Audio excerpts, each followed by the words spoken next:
We are FedNet. The year is 3037, and we are now in control.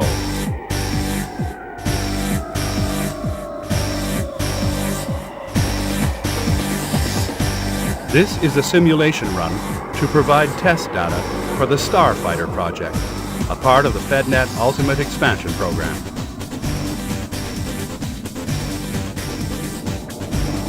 All tactical and operational aspects of your performance in the combat zones will be monitored for future analysis and development purposes. Alright everyone, I'm going to warn you right now, the game I'll be discussing today, along with the one I'll be discussing next week, are just terrible. They haven't aged well whatsoever, and even when they were brand new, I would have absolutely hated these games.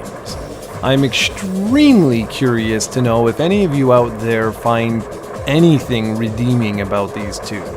So let's begin with the first game we're going to look at, which is Starfighter. Sounds amazing, doesn't it? This game was published by Acclaim and is based off the 3DO version of the game of the same name, or it could have been Starfighter 3000, I never remember. This port is actually an extremely dumbed down version compared to the 3DO version, with copious amounts of fog being used to limit the draw distance and textures being pretty much non-existent. While the game has a huge amount of missions, I could never stomach the controls. They're simply way too sensitive and loose. Moving around is done with the D-pad, which is great. However, you essentially have to tap the D-pad in order to swing the craft left or right.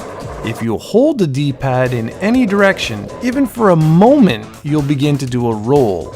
It gets so bloody annoying that I just wanted to shut the game off after about 2 minutes of playing.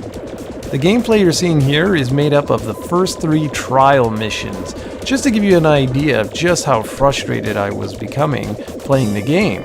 Tim Perry and Andrew Hutchings were the original developers of the game, and they had absolutely nothing to do with this version nor the PlayStation 1 version, and it really shows. I have virtually nothing redeeming to say about this game. I even had the audio drop out for no apparent reason at one point. In terms of gameplay, you pick a mission, read through the objectives, and go ahead and do what you're told.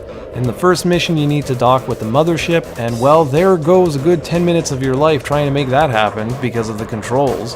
The second mission has you taking out 3 ground enemies, and finally the third an enemy base. The game does get more interesting from there, but the first few missions are enough to turn you off right away. Ace Combat?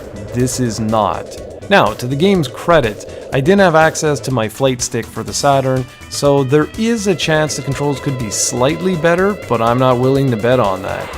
I should also say that the soundtrack is good when the audio works. I have no idea why it cut out like that. And for the graphics, well, take a look. They are extremely simplistic. I'd like to think that you guys can trust my opinion on SEGA Saturn games, and well, believe me when I say, leave this one alone.